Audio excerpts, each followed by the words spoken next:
வணக்கம். தாய் டிவியின் பிரதான செய்திகளுடன் இணைந்திருக்க நான் ரோஷானி மனோரஞ்சன். முதலில் தலைப்புச் செய்திகள்.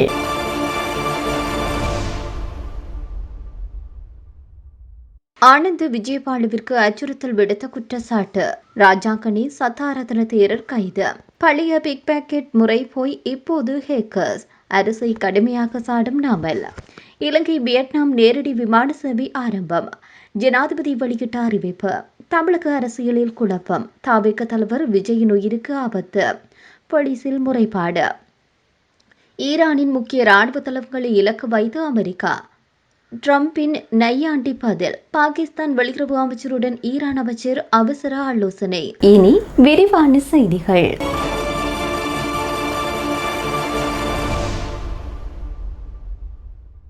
ராஜாங்கனி சந்தாரத்ன தேரர் மத்திய குற்றப்புலனாய்வு பணியகத்தினால் கைது செய்யப்பட்டுள்ளார்.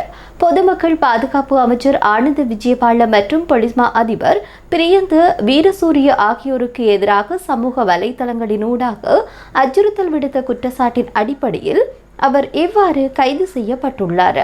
இந்த தேரரை சங்க அமைப்பிலிருந்து நீக்குவதற்கு ஸ்ரீலங்கா ராமான்ய மகா நிகாயவின் செயற்குழு கடந்த ஆண்டு நடவடிக்கை எடுத்திருந்தது. அவர் யூடியூப் சேனல் ஒன்றை நடத்தி வருவதோடு சமூக வலைதளங்கள் வாயிலாக அவர் வெளியிட்ட கருத்துக்கள் குறித்து மேற்கொள்ளப்பட்ட விசாரணையை தொடர்ந்தே அந்த தீர்மானம் எடுக்கப்பட்டதாக குறிப்பிடப்பட்டிருந்தது. இலங்கையில் தற்போது அரங்கேறி வரும் பாரிய நிதி மோசடி மற்றும் அரசின் நிர்வாக திறமையின்மை குறித்து ஸ்ரீலங்கா பொதுஜன பெரமுனவின் தேசிய அமைப்பாளரும் நாடாளுமன்ற உறுப்பினருமான நாமல் ராஜபக்ஷ விசனம் வெளியிட்டுள்ளார்.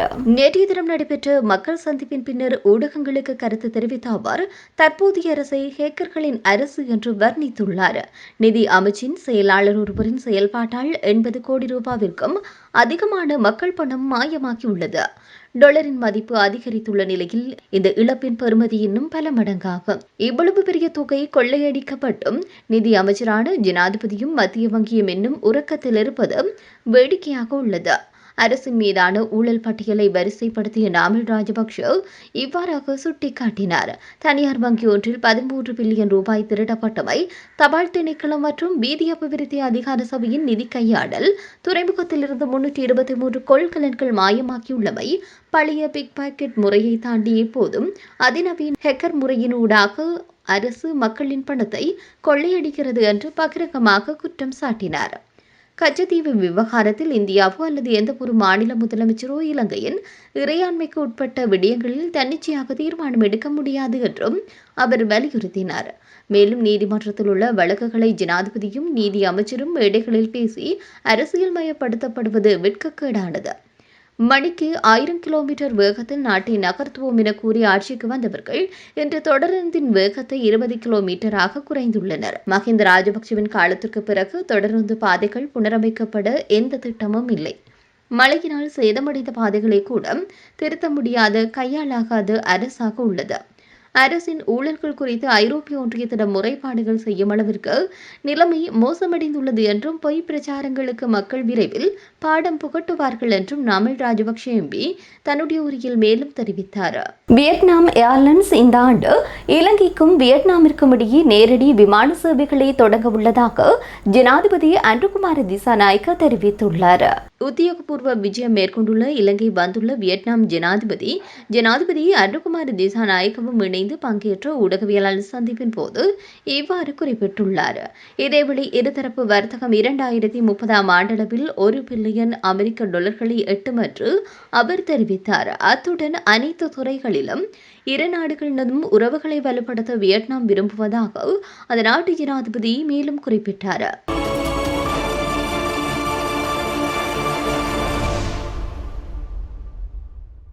தமிழக வெற்றிக் கழகத்தின் தலைவர் விஜயின் உயிருக்கு ஆபத்து என போலீஸ் நிலையத்தில் காங்கிரஸ் முறைப்பாடு செய்துள்ளது. தமிழக சட்டமன்ற தேர்தல் களத்தை முதன்முறையாக சந்தித்த விஜய் தலைமையிலான தவிக 108 இடங்களை கைப்பற்றி தனிப்பெரும் கட்சியாக வரலாற்றில் இடம் பிடித்துள்ளது.